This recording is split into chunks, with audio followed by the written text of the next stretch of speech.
I'm using a beauty dish with a diffuser. Normally I don't use a diffuser, but I want to try this first and then I'll pull it off for a couple. I'm using an underlight. Yeah, you know, when I did the samples, and you'll see, I'm going to show the video next, I'm getting too much of this in the photo. So I have to back this off and drop it down even more. You know, that's a must, because for me, that underlight, you know, you can use a reflector, but I can't control it as much as I can control this. And, you know, I know a lot of people love that full sweep under the eye. I don't like it. I think it's distracting, but this, the way I have it set up right now, is even more distracting. So I always bring a subject in just to test the lights, make sure everything is set up prior to the person getting here so they don't have to go through the trial and error of me taking shots. And it's a really good practice. I don't care if you have to use a brother, a sister, a wife, a husband, whoever you have to use, bring them in as a test subject before your actual subject gets in, to make sure they don't have to go through the pain of you setting up the lights and tweaking everything. You know, I like to have them set up where I can just go, oh, this is the shot I need to get, these are the lights I need to use exactly the way they are, and then I can switch them and start changing them a little bit if I have the time and the subject has the patience. Anyway, so I'm using the D2 for my main with the beauty dish and the diffuser. Underneath I have the A2 and just the pop-up click octa, whatever it is. I'm gonna make sure this goes lower, because you'll see in the photos, the examples, it is really distracting. And then I have the B10 with the 30-inch softbox back here. This is giving me a little bit of hair light, a little bit of side light, and off of this, a little bit of fill. That's it. And that's adjustable. You know, I probably have that around 8. I'm going to be using the Leica M11, and I'm going to start with the Voigtlander 75 1.9. I really like that lens. Even stop down, it gives a really nice skin texture. It's not blazingly sharp. I will switch over to the Apo after, but I really want to try the 75 one more time for this. I think it's going to turn out pretty well, but we'll take a look and see.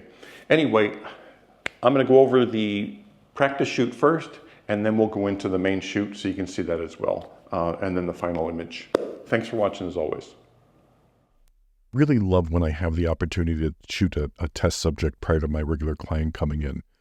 It really gives you a good insight with the light and, you know, the mood of the photo. This is a great setup. Don't get me wrong. I love the white V-flats, under over, you know, the butterfly type lighting with the backlight. And then I do have that A10 in the back to light the backdrop as well.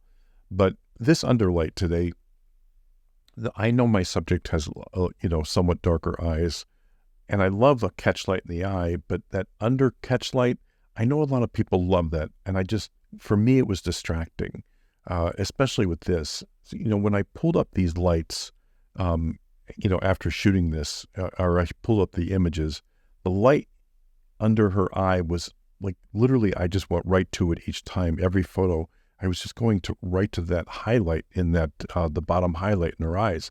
And it just, you know, I knew that the girl that I was shooting had the same type of eyes as her. So I'm like, this is too distracting. Even like when you see it full here, your eye goes right to that under highlight. And it was driving me a little nuts.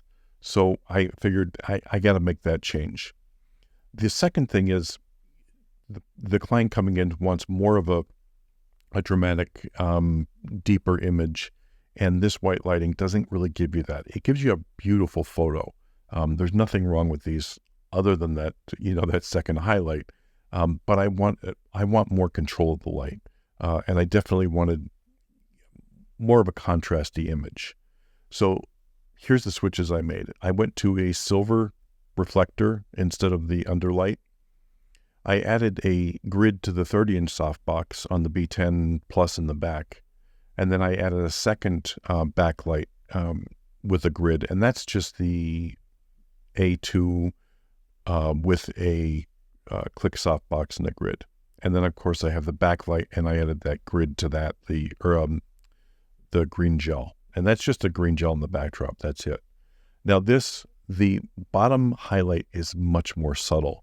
And you can see by the lighting, because I switched to the black V flats, I'm having more control of this light. The light's going where I want it to. Now, I decided to stay with the diffuser over the beauty dish because it was working for me. She's younger, and I didn't want too harsh of a light. It's still, a little harsh, and it's a little dramatic, but it's working for the hair. And, the subject of this whole photo is the hair, but not completely. I didn't want to highlight the hair like it's a hairstylist portfolio piece. I just wanted to give touches of the hair for the portrait itself, because of course she wants the portrait and her face in it versus, hey, here's the hair. But I did do one side shot to highlight the hair just a little bit more and give something different. But this lighting, this is the benefits of a little test subject prior to the client come in, because you get a really good idea of what the light's going to look like. And rather than me changing this whole thing out with the client there, I was able to look at the images, see what I liked and didn't like, and then just change it out. And this is what I come up with. And I really like this lighting. It's deep. It's a little contrasty. It's definitely saturated. But this is the type of image we were looking for. Anyway, I hope you enjoyed the shoot. This was a quick one. Thanks for watching as always. If you have any questions, leave them below.